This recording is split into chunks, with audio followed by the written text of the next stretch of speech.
Hey everyone. So I'm going to quickly go over the XFORMA case itself and the build I did here in the XFORMA. For those of you that are not familiar with the whole murder box, this goes back to $1 Million PC, MDPCX, all of that. The guy that came up with this case, Charles, he did a limited run of these.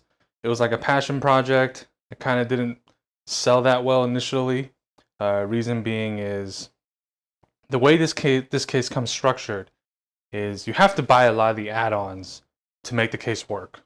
What I mean is, for example, the radiator bracket, that's an add-on. Okay, this light panel, that's an add-on. Just even this cover I use on the top, that's an add-on. So these add-ons would add up, and the case would start at $1,000, I think $1,200 or something like that. And then by the time you did all the add-ons, the case was like $2,000. And that kind of made it a hard pill to swallow a couple years ago when he launched it. And, there were some examples and they're all, very nicely done. He does amazing stuff. The most recent XFORMA he did, I think, was in 2019. Now, when I picked up this case from someone else. It had most of the stuff. I got additional add-ons, but the biggest add-on with this case that you can't get anymore, and it was extremely limited, is the Vista windows. This was an upgrade for when you bought the case. Now you can see the window is much larger, and it makes sense because the way I cut this, I'll go into it. When the door comes on, it doesn't look stupid, right? Because that gap goes away. But this door, its front and rear, is a very hard add-on to get. So if you're looking to buy this case, let's keep in mind, I think they're sold out now at Titan Rig. They were fire saled. But if you buy it off someone else, you might get the regular window that just comes up to over here and that's it. So I have most of the add-ons, like the fans on top, but these are kind of hard to use if you have something else, because it just sits too low and it gets in the way of my wiring. That's why I didn't use it. And then by stock default, it comes with this mesh thing to go on the top, where you can slot 2 fans. So by default, I don't think you get any radiator brackets. This is a quad, and I have a 240 in the back, but I do have two quad mounts, left and right. I originally tried to do a dual 480 in here, but I couldn't because this spot right here, if you put a power supply in there, it becomes extremely difficult to kind of even get to it.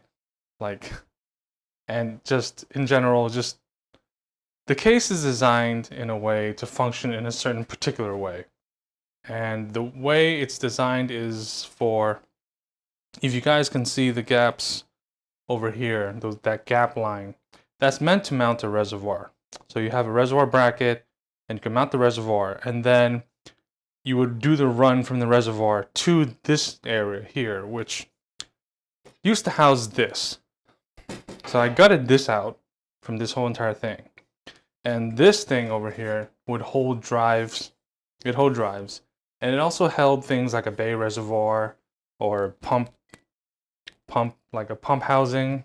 And then you'd have the reservoir hanging by the motherboard tray. And what I mean is, see, this is what kind of would slide into there.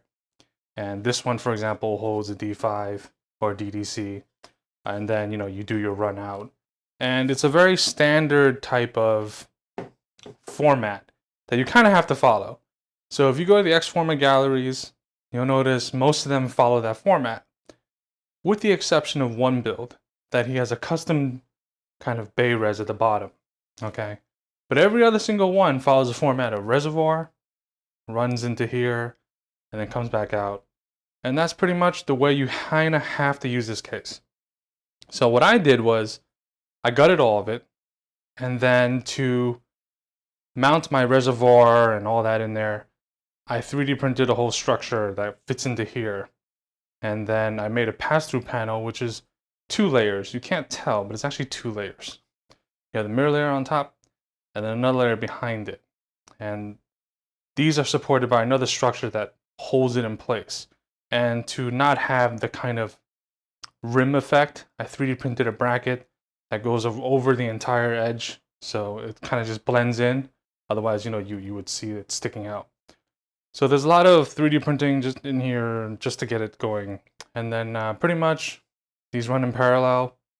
In here, I forgot the exact loop order on the top of my head because I did it a while ago. But yeah, I mean, let's turn it on real quick. I'll show you. So I have this light up. I turned all the other lights off just to keep it nice and simple. And yeah, I mean, that pretty much sums up the front. It's really hard to service anything in here without taking it apart. It's kind of painful the way it's put together. But I can show you guys the back real quick and we'll talk about just the wiring. Okay, so this is the back. Sorry about the cramped view. But these plates, just want to explain it real quick. Some of you guys might be wondering why I have a metal plate in the front and the back. I have the metal plate in the back because traditionally you would have SATA drives here, but it's 2022. You know, I don't need SATA drives on a high-end build, right? So to leave that blank and kind of, because it's kind of offset, it's not a straight cut over. I put a thing here to make it look more even, and I went with the XFORMA logo, kind of 3 lines, and this logo down here is a shout out to my buddy. Unfortunately, he's not around anymore, so this is kind of a small tribute. And then just, 24 pin. Probably could have been a little nicer with the wires down here, but I probably can shorten them just to make it a little nicer. But 240 down on the rear, both XCs. So XC240, 480 XC is more than enough. I think my water temp delta is like under 10. So it's not, I used FE cards simply because 1, they drew less power, and 2, the height on the Strix was way too high. With blocks in, you couldn't even get it. The door's not going to go on. So that's the reason for the FE cards. Lower power consumption. I can get the door on, and with the lower power consumption, I don't have as high of a cooling requirement. So my water temp delta is actually still pretty good. It's like, I think 6, 7, something like that, under full load of all GPU, CPU. So yeah, that pretty much sums it up. I mean,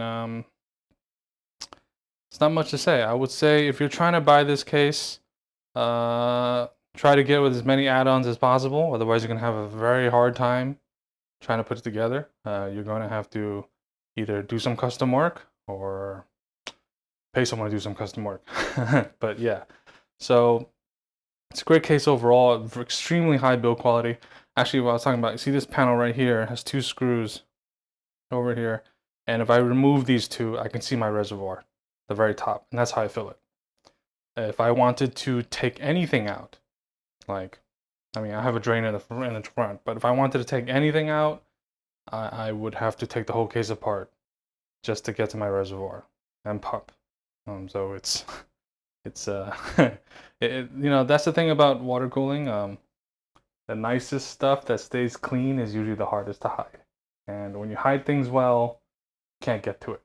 And also, one more thing. For guys if they're wondering, my GPU wires actually run behind the motherboard tray, which is why you don't see it here.